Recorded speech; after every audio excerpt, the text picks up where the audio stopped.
I'm Scholar D, and this is Warpaint Studios.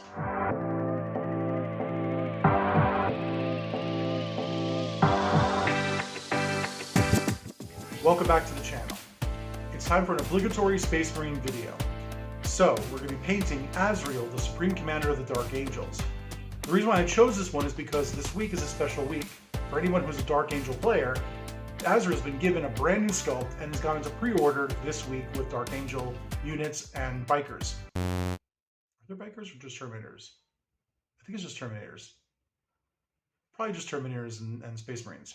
Anyway, so we're going to be painting the original Azrael from 2010. It's a lead miniature, minted package. We're going to be cracking it open, cleaning it up, and getting it ready for painting. That means you're not going to get a reveal video today.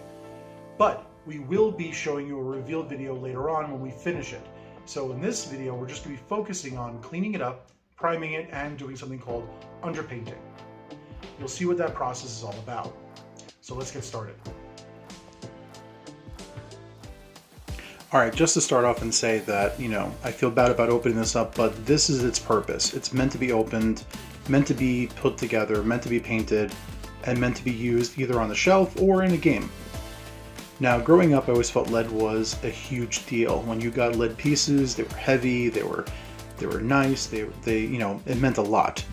But nowadays, looking at lead, I realize that as a painter, it is a very difficult material to paint on, and is prone to flaking, prone to wear, and you do have to do a lot of seal on it when you're done painting it. Even through the process of painting, you have to seal it quite a lot.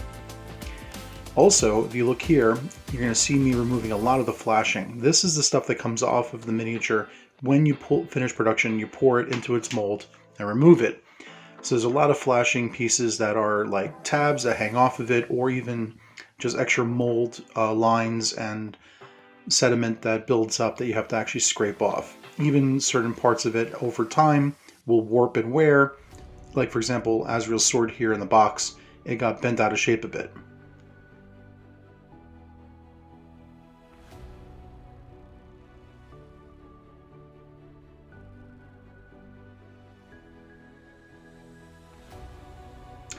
Alright, now that we got past all of the removal of the flaked off pieces, we have the sediment and the leftover residue on certain parts of mold lines, certain parts of edges. Now, I didn't have the proper tools. I don't have a metal filing set. There's some beautiful metal files that you can get that are very, very small that allow you to remove these kinds of mold lines and kinds of sediment that's left over when they're removed from their molds. Now, I'm using the back of the blade. This is more so for plastic miniatures, but it works just as well. And we're just making sure that we remove anything else that's flashing, anything else that's stuff that's hanging off of it that we know is going to become a problem during the painting process.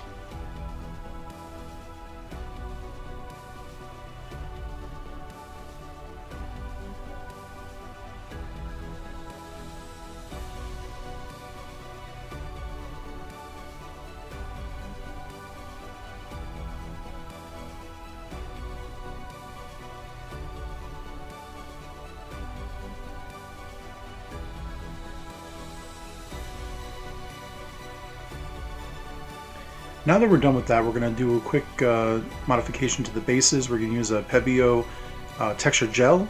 This texture gel stands really great for basing, especially when you're doing quick bases. It takes a little time for dry and cure, but it's really, really great product. And what we're going to do is we're going to take our handy tool here and flatten it out. Don't worry about it seeping through the slot that's for the original model. We're actually going to cut off those tabs because I really want to be able to have freedom into where I pose the miniature, also if I add some extra details to the bases. And once we flatten this out, we're going to let it sit and dry. Sometimes I'll take it outside and let the sun dry it. It'll be a faster process. And what it does is it will shrink a little bit, so you might want to do a little bit of overhang. But if you don't care about the shrinkage, that's fine. And just you flatten it out, and we're going to do a quick kind of red colored texture over it. Now, one of the big controversial things about miniature hobbyists is when you're painting things like Space Marines, when you're assembling them, a lot of people like to complain about burring out the gun barrels. Now, what we're going to do is we're going to mark the gun barrels to the center point as best as possible using our X-Acto blade. And then I have some pin vise drills that are going to drill through there I've got two different sizes, one for the regular bolter gun barrel, and then one for the plasma barrel. Now, the reason why I say controversial is because a lot of times people will assemble their Space Marines or any kind of military models that have guns and not look to drill out the holes for the barrels of the weapons, which kind of breaks a realistic kind of look to them when you paint them and you put them on the table. It kind of looks more like a toy than an actual model of a soldier or a model of a Space Marine.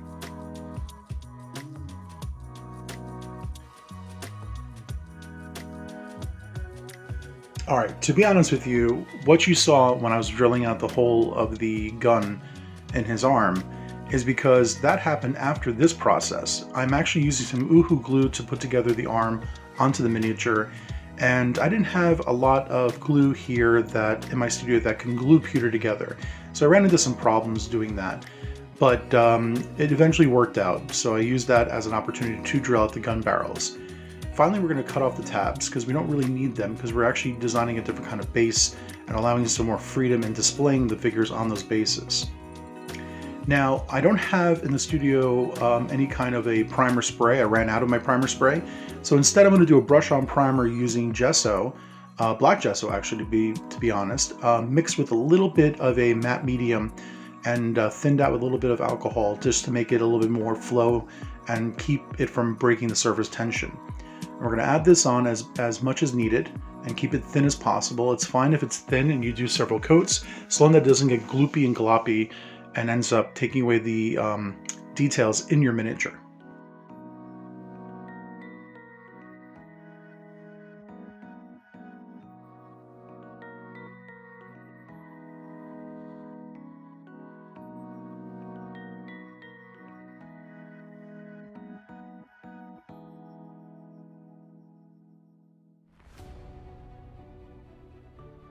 Okay, we're going to take some Pebeo acrylic colors, and we're going to thin it with a little bit of flow aid and some rubbing alcohol to create a consistency that can go into our airbrushes.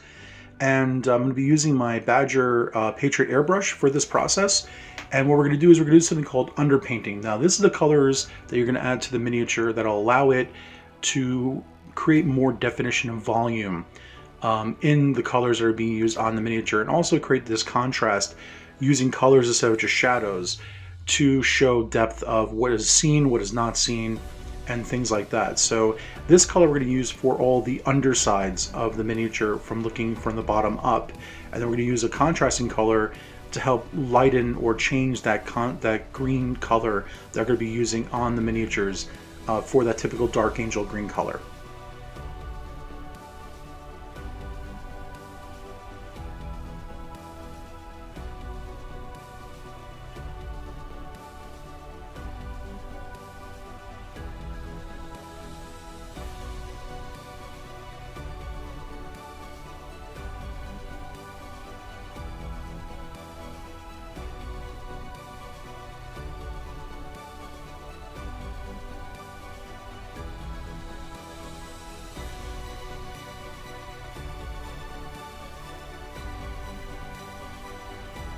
Right, there you have it. Now it looks like I really went crazy painting all over it, which is fine because the acrylic color we're going to use next is a turquoise, and that will lay over the pink fuchsia that we used for the underpainting, because we're going to be using purple inks and green inks. So we're hoping that that fuchsia and that turquoise will really kind of bring out a lighter color or a volume that's different with the raised edges and the highlights of where we can see and what we don't see.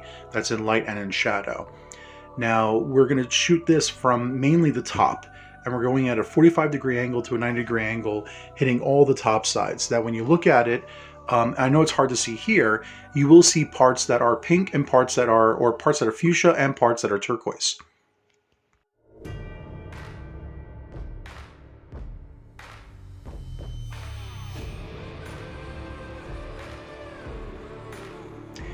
Now I know when you do this process, it might look like you're wasting a lot of paint and wasting a lot of time because you're covering areas that will be eventually repainted over.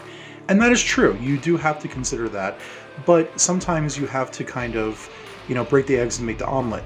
So it's okay if there's a lot of overspray. It's okay if you're covering a lot of the miniature and areas that you know you're going to paint over, but at least it gives you the idea of the definition. Now we're going to move on to a purple ink. Now this ink needs to be mixed with a little bit of matte medium to keep the surface tension from breaking. And I'm not going to add any flow weight into this because I don't want to make it too thin. And we're going to add this to our airbrush. And once we start that process, you're going to start seeing a change in the miniature.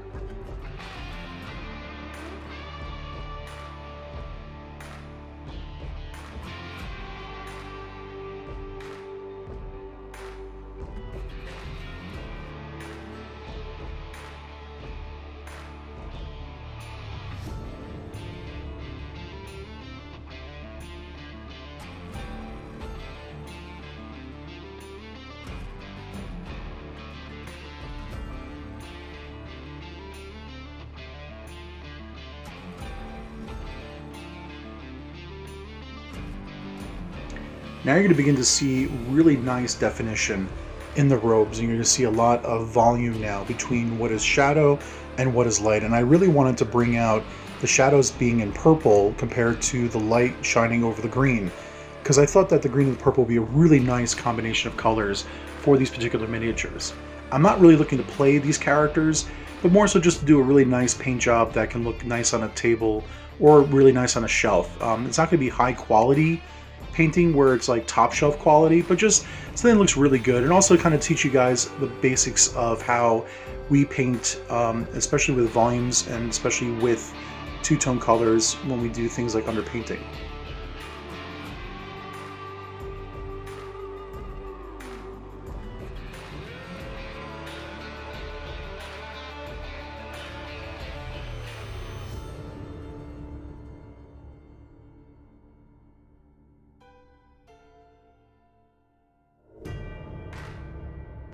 Okay, we're going to finish up with the green ink, and what we're going to do is the same thing with the pink or purple ink, is we're going to add a couple drops of the matte medium to keep the surface tension from breaking.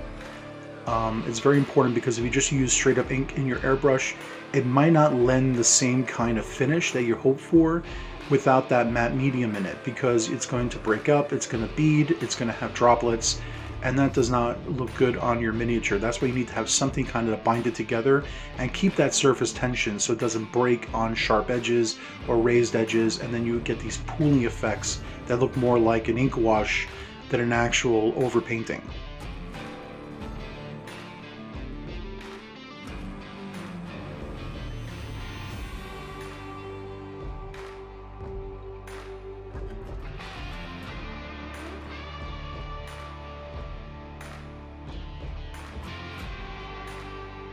And now you begin to see a really nice contrast between that purple and that green. It's a really great volume on the miniature. It really shows the definition. And now we can continue later on with our acrylic paints and just doing brush painting for the details and for the robes.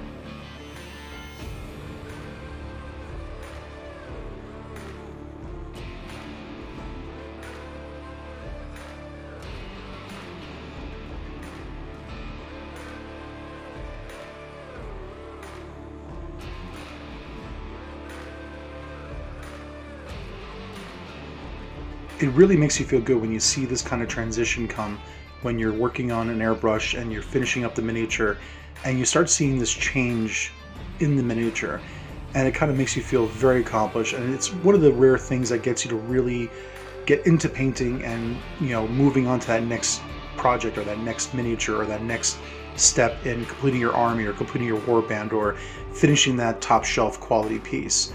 It's really nice when you start seeing what you're planning come out in the finished product.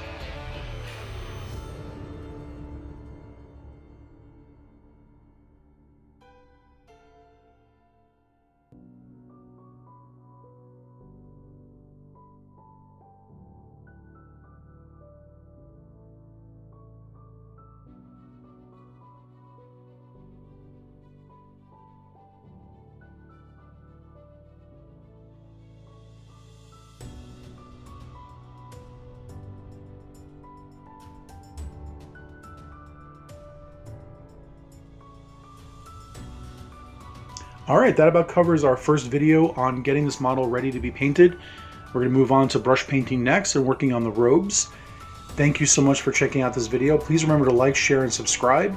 Click on that bell icon to get alerts when the next videos come up. And hopefully we'll have a reveal video coming up soon, probably by the third or fourth video in this series for Azrael. All right, take care and happy hobbying.